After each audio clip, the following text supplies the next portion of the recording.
Right now, somewhere in your wallet, there is a symbol that has survived 5,000 years of human civilization. It watched over the pharaohs of ancient Egypt. It was carved into the secret chambers of Masonic lodges. It was placed on the founding document of the most powerful nation on earth. And right now, at this very moment, it is sitting in your pocket. Pull out a dollar bill. Look at it. Not the front, the back. You see that pyramid? Now look at the top of it. There it is. An eye inside a triangle, floating, watching. Most people have seen this image thousands of times and never once asked the question that should keep you up at night. Why is this on your money? Who put it there? And what does it really mean? The answer stretches back further than you can imagine. And by the time this video is over, you will never look at a dollar bill the same way again. Welcome back. If you've been watching this channel, you already know every symbol has a story, a real one, buried under centuries of myths, misunderstandings, and deliberate secrecy. Last time, we followed the ram's horn symbol from the pyramids of Egypt to Masonic lodges to the streets of modern cities. Today, we go deeper. We're talking about the all-seeing eye, the Eye of Providence, the single most recognizable, most debated, and most misunderstood symbol in the history of civilization. Is it a symbol of God? Is it the mark of a secret society controlling the world? Is it ancient Egyptian magic that somehow ended up on American currency? All of those questions have answers, and none of those answers are what you've been told. Let's start at the very beginning. Part 1. The birth of the eye. Ancient Egypt, Horus, and the War of the Gods. To understand the all-seeing eye, you have to go back to one of the most violent and dramatic stories in all of ancient mythology: a war between gods. In ancient Egypt, there were two brothers, Osiris and Set. Osiris was good, the god of life, civilization, and order. Set was the opposite, the god of chaos, darkness, and destruction. Set murdered his brother Osiris, dismembered his body, and scattered the pieces across Egypt.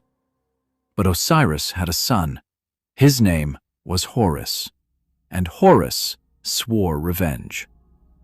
The battle between Horus and Set became the defining myth of all of ancient Egypt.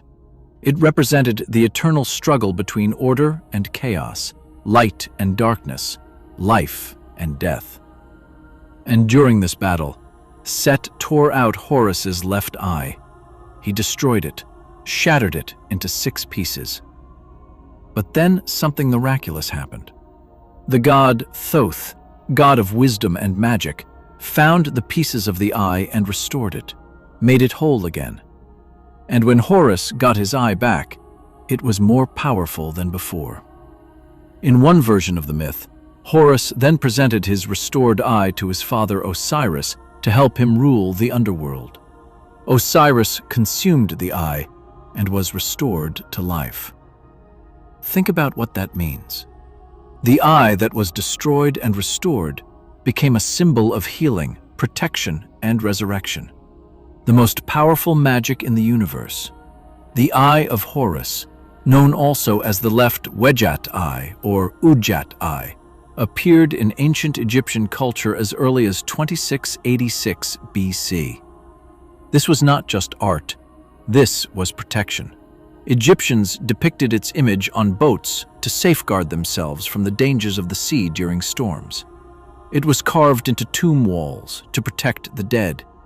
It was worn around the necks of pharaohs as the ultimate amulet of power. But here is where the story splits in two. Because Egypt did not have just one all-powerful eye. It had 2.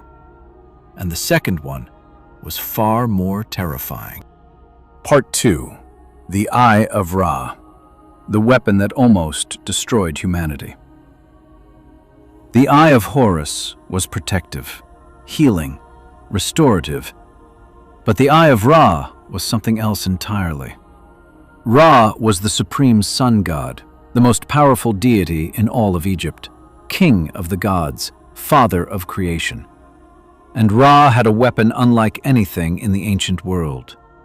His eye. Not a metaphor, not a symbol, a literal weapon. His eye detached from his body that he could send out into the world to execute his will. In the ancient Egyptian texts, there's a story that has been mostly forgotten. Ra was growing old, weak, and the humans who once worshipped him began to disrespect him. They mocked him. They broke his laws. Ra was furious. So he did something unthinkable.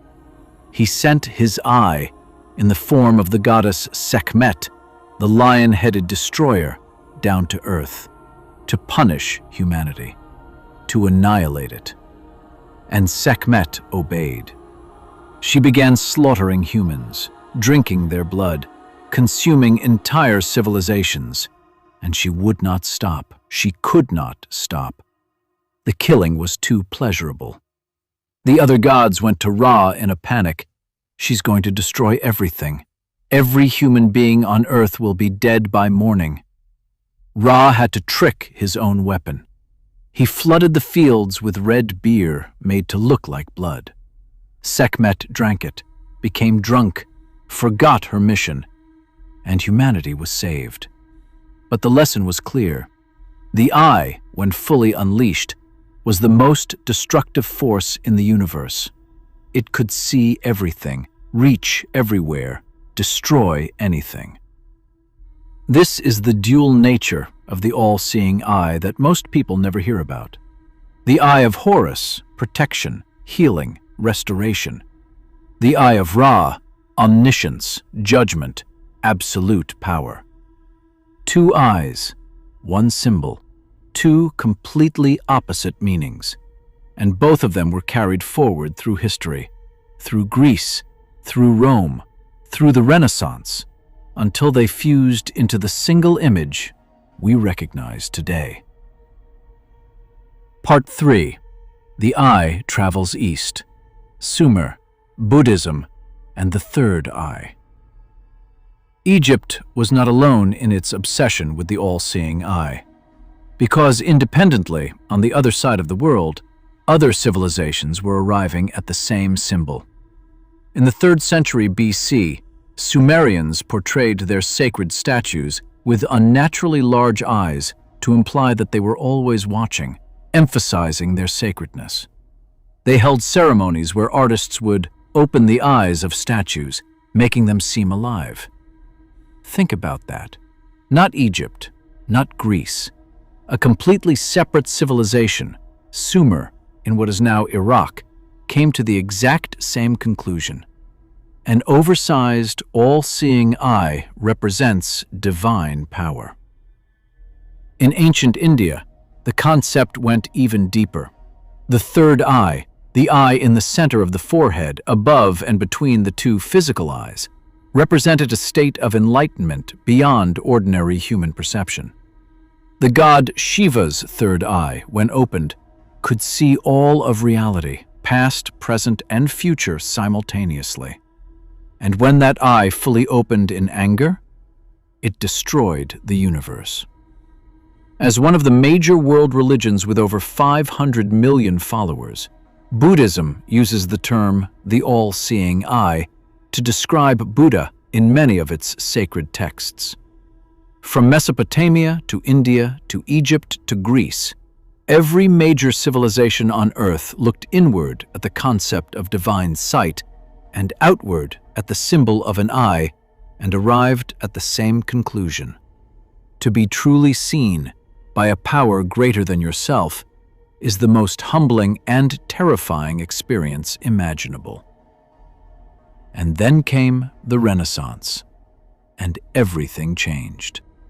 Part 4. The Renaissance Transformation. When God got an eye. The year is 1499. Europe is experiencing one of the greatest intellectual explosions in human history.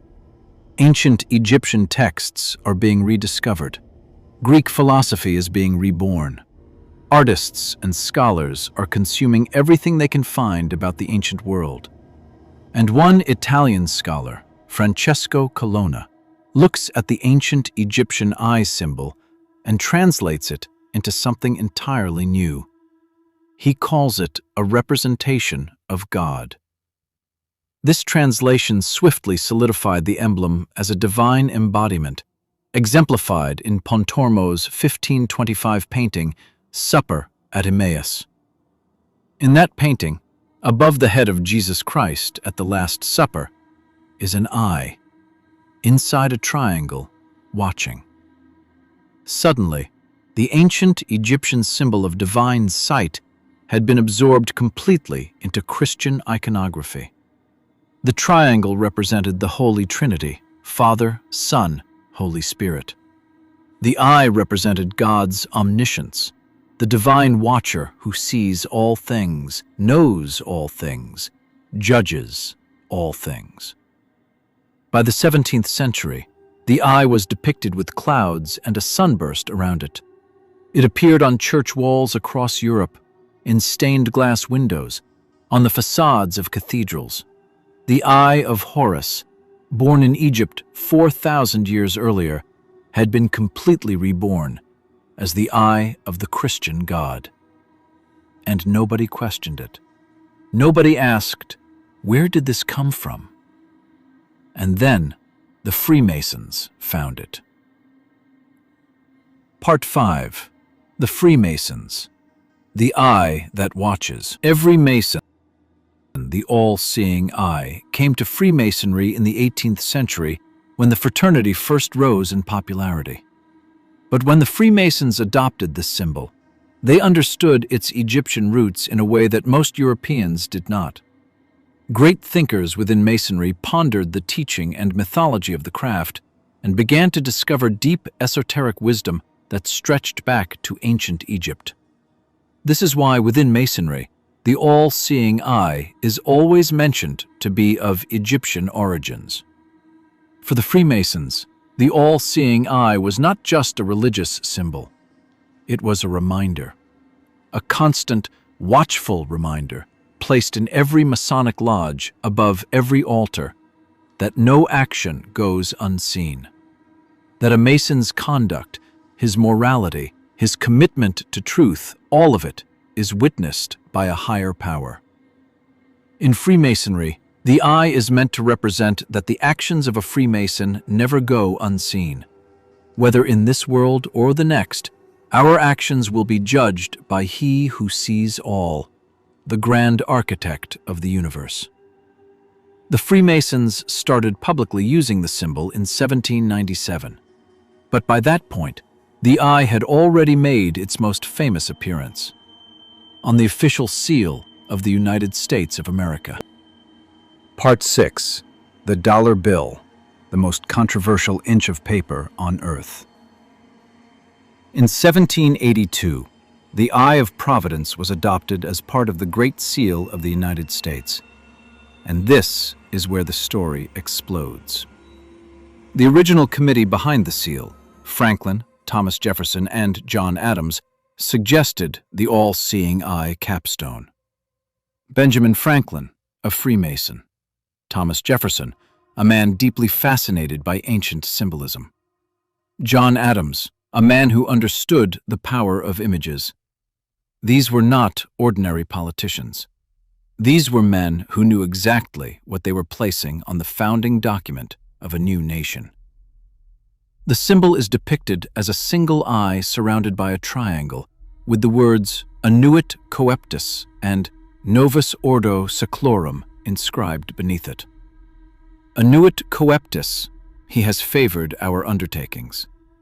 Novus Ordo Seclorum, a new order of the ages. A new order of the ages. Read that again. A new order of the ages. Now here is the question that conspiracy theorists have been asking for decades. Why would the founders of a new republic, men who had just broken free from the control of a king, choose a symbol historically associated with divine surveillance and absolute power? The official answer: it represents God watching over the new nation, the symbol of divine providence blessing America's founding. But here's what nobody tells you.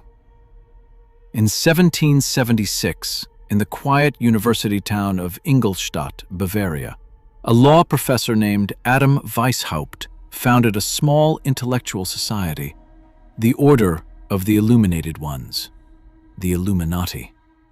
The same year America declared independence. The same year the Great Seal design process began.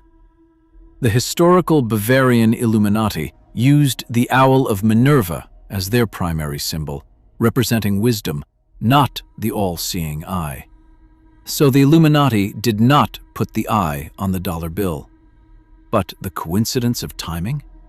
The shared philosophical roots between the Illuminati, the Freemasons, and the American Founding Fathers?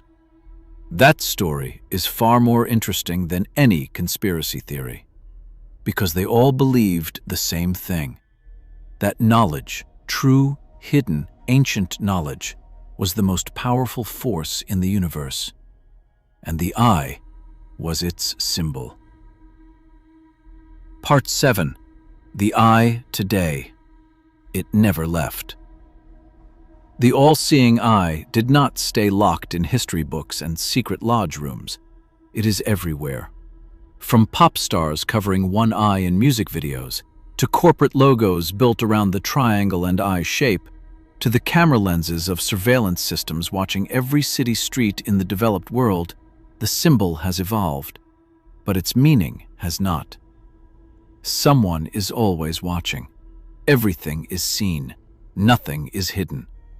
Whether that watcher is God, or a secret society, or the government, or simply the universe itself, the eye reminds us of one ancient, uncomfortable truth. We are not alone. We are never alone. We have never been alone.